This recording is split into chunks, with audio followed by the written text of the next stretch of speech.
Good afternoon, everyone. Last week in Geneva, Russian Foreign Minister Lavrov and I met to discuss the crisis instigated by Russia's military buildup on Ukraine's borders and steps to de-escalate tensions and pursue diplomacy. Russia had previously outlined its concerns and proposals in writing, and last week I told Foreign Minister Lavrov that the United States would do the same. Today, Ambassador Sullivan delivered our written response in Moscow. All told, it sets out a serious diplomatic path forward, should Russia choose it. The document we've delivered includes concerns of the United States and our allies and partners about Russia's actions that undermine security, a principled and pragmatic evaluation of the concerns that Russia has raised, and our own proposals for areas where we may be able to find common ground. We make clear that there are core principles that we are committed to uphold and defend, including Ukraine's sovereignty and territorial integrity, and the right of states to choose their own security arrangements and alliances. We've addressed the possibility of reciprocal transparency measures regarding force posture in Ukraine, as well as measures to increase confidence regarding military exercises and maneuvers in Europe. And we address other areas where we see potential for progress, including arms control related to missiles in Europe, our interest in a follow-on agreement to the New START treaty that covers all nuclear weapons, and ways to increase transparency and stability. We put these ideas forward because they have the potential, if negotiated in good faith, to enhance our security and that of our allies and partners, while also addressing Russia's stated concerns through reciprocal commitments. Our response to Russia reflects what I said in Kyiv, Berlin, and Geneva last week. We're open to dialogue. We prefer diplomacy. And we're prepared to move forward where there is the possibility of communication and cooperation if Russia de-escalates its aggression toward Ukraine, stops the inflammatory rhetoric, and approaches discussions about the future of security in Europe in a spirit of reciprocity. Our responses were fully coordinated with Ukraine and our European allies and partners, with whom we've been consulting continuously for weeks. We sought their input and incorporated it into the final version delivered to Moscow. Additionally, NATO developed and will deliver to Moscow its own paper with ideas and concerns about collective security in Europe, and that paper fully reinforces ours and vice versa. There's no daylight among the United States and our allies and partners on these matters.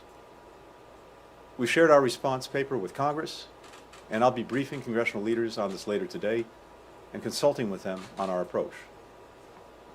As you know, there's strong bipartisan interest and deep expertise on the Hill when it comes to Ukraine and Russia, and we very much appreciate having Congress as a partner as we move forward.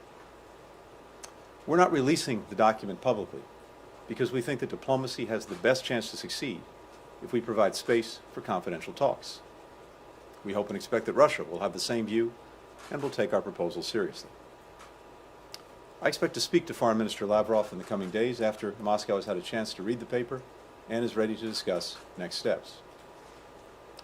There should be no doubt about our seriousness of purpose when it comes to diplomacy, and we're acting with equal focus and force to bolster Ukraine's defenses and prepare a swift, united response to further Russian aggression.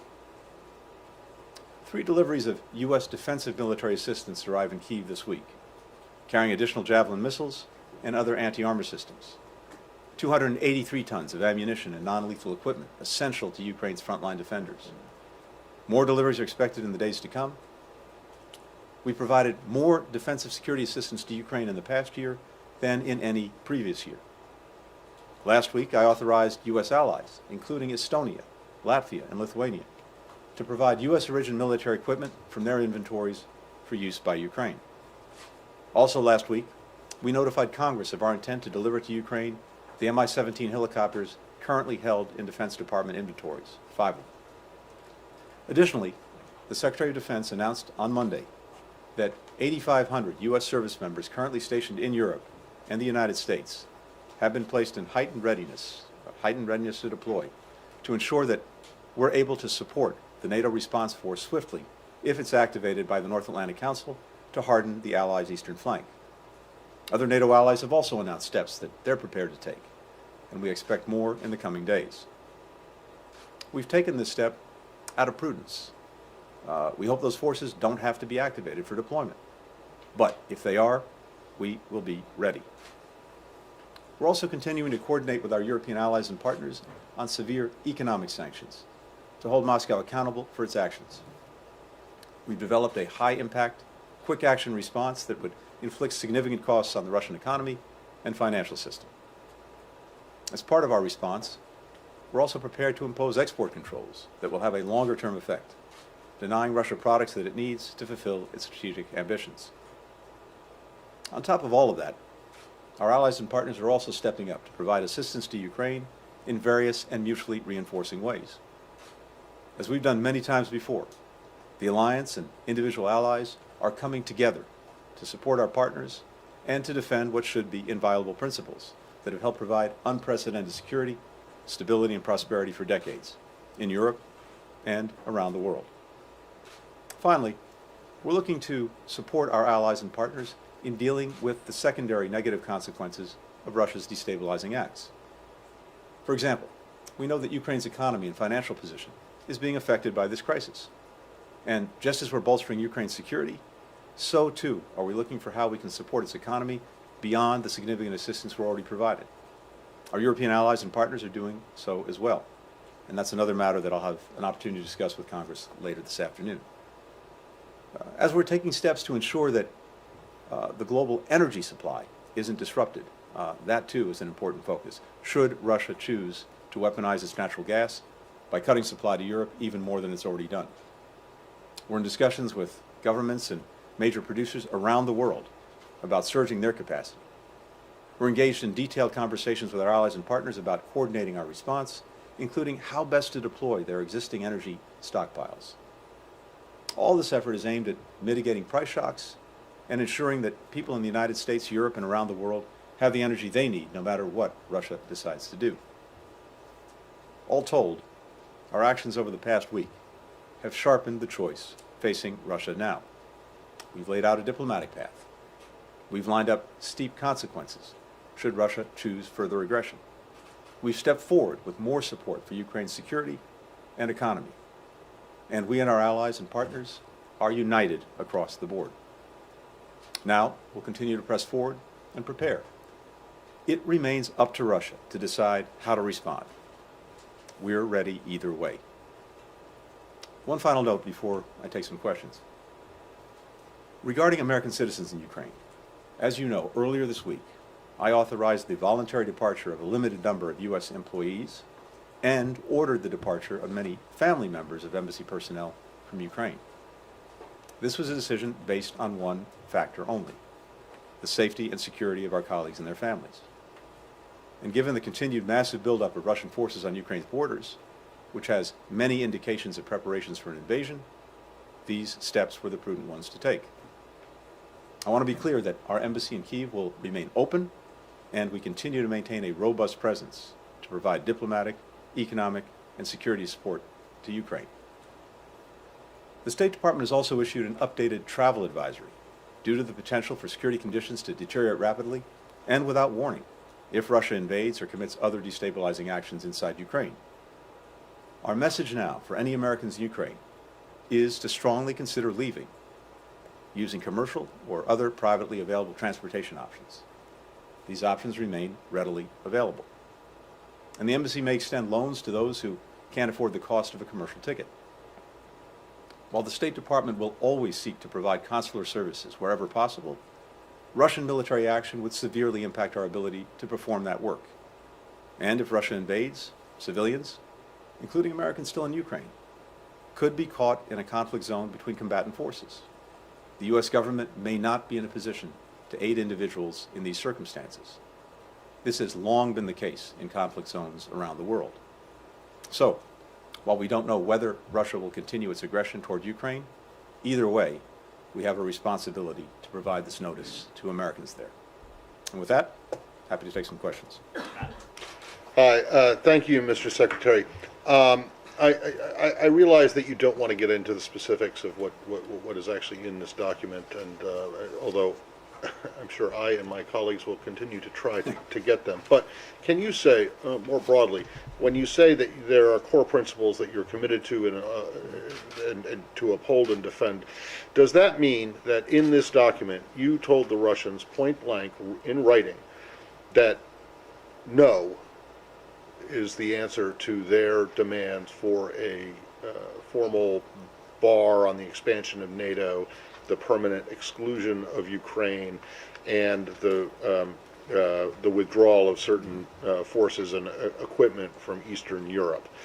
Is that what this says? Is there anything different in this document than what we have heard publicly over the course of the last couple of weeks? Again, without going to the specifics of the document, I can tell you that it reiterates what we said publicly for many weeks and in a sense for many years, that we will uphold the principle of NATO's open door, and that's, as I've said repeatedly in recent weeks, a commitment that we're bound to, and so the document, as I said, makes very clear some of the basic principles that we are standing by, committed to, and will uphold, much of which has been stated in public, including by me in recent days and weeks, and that goes to NATO's open door policy. So you would say that it is accurate to say that there are no concessions? This isn't about concessions. Well, there is no change in the U.S. and NATO position in this document. First of all, there is no change. There will be no change. Second, we reiterate that principle.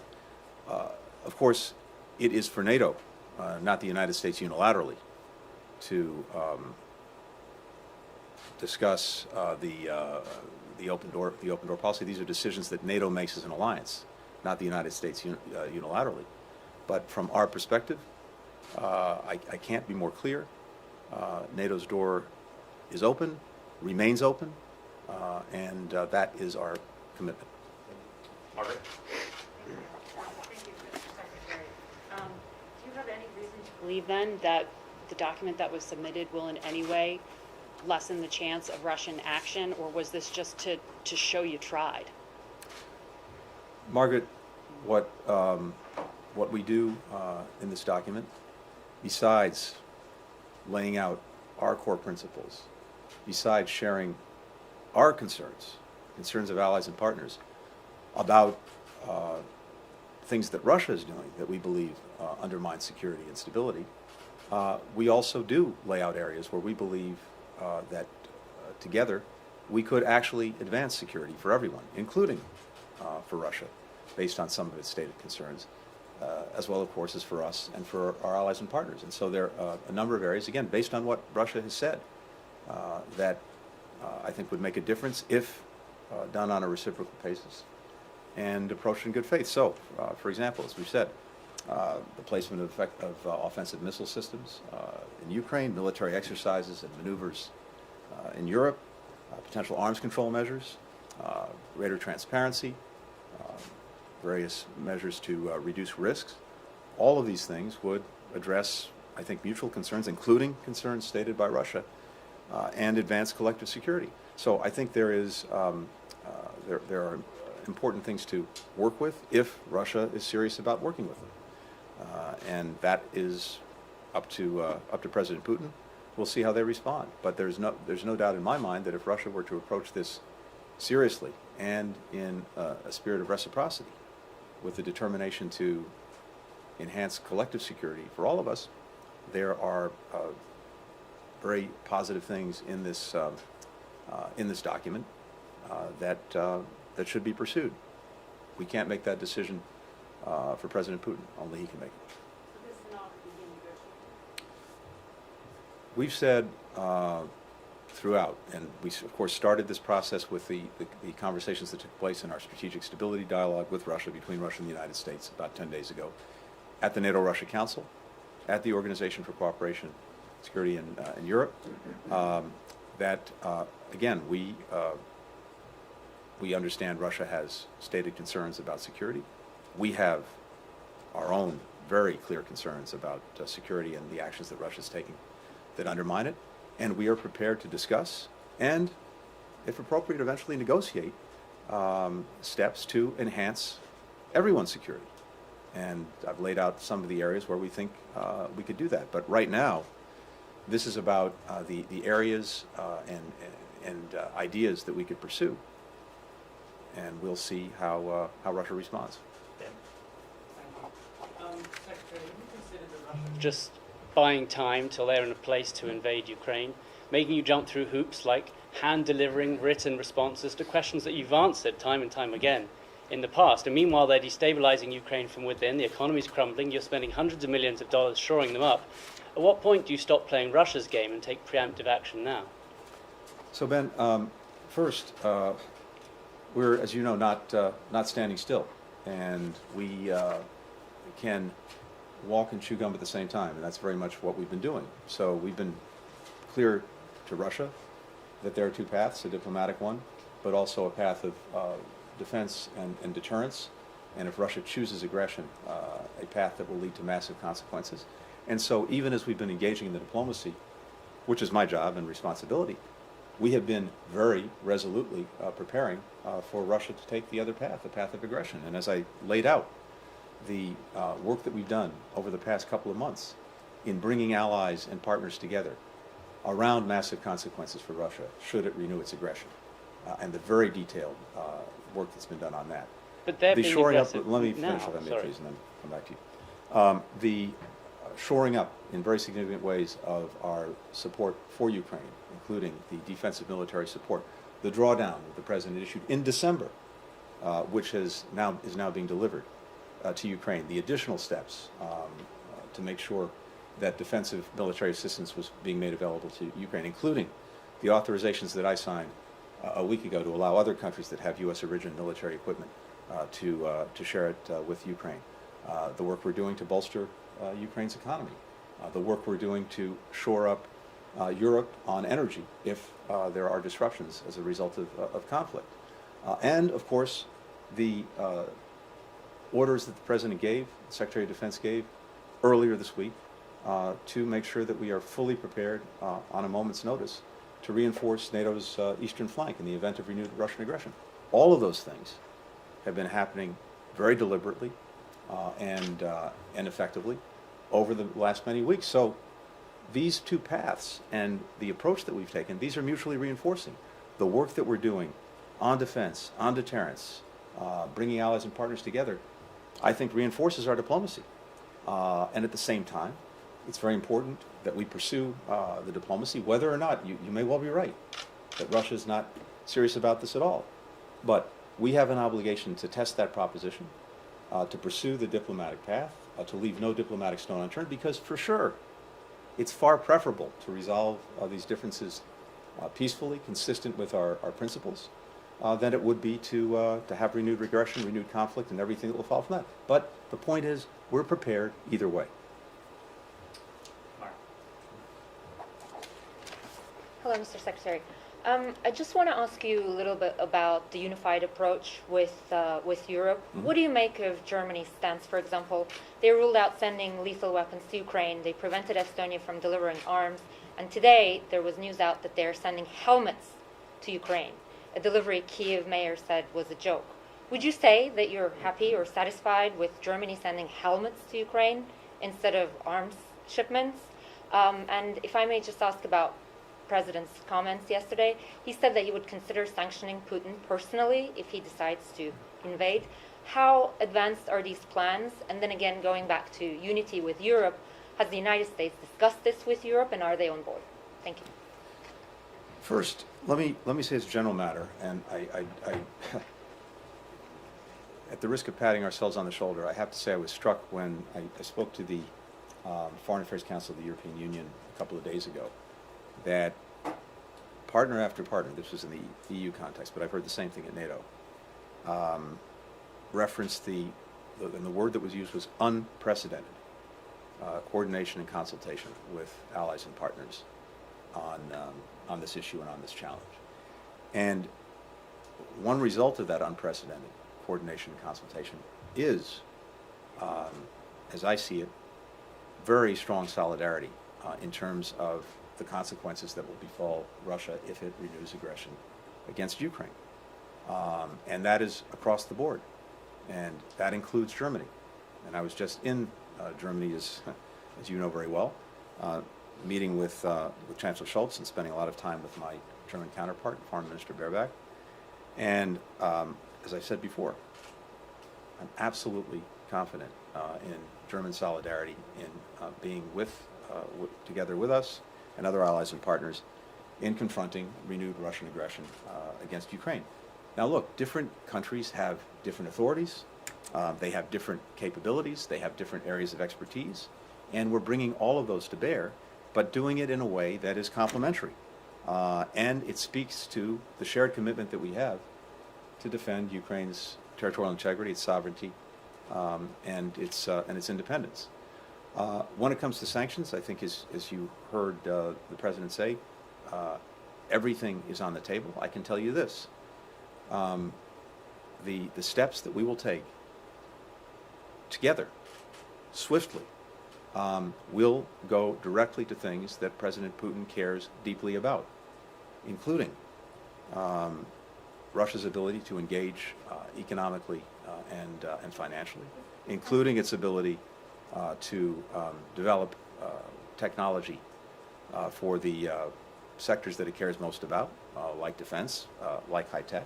And as the President said, everything is on the table, and I'll leave it at that. Take a final question from Kelly. Senator, I was just wondering if this document should be considered a proposal from President Biden to President Putin, and if you can also shine a little bit of light on President Biden's role in crafting this message. Sure. Ali, again, the document that we've shared with Russia today does a few things. And first and foremost, it states very clearly the principles that we're committed to and that we will defend one way or the other. Second, it lays out our own concerns and allied concerns about actions that Russia has taken, is taking, not just with regard to Ukraine, but more broadly in the European theater, that we believe undermine security. Third, it addresses concerns that Russia raised in the document that it provided to us a couple of weeks ago. And finally, it suggests areas where, based on reciprocity, we believe we could advance our collective security, again, in ways that address our concerns and in ways that address some of Russia's concerns. That's what this does. It's not a formal negotiating document.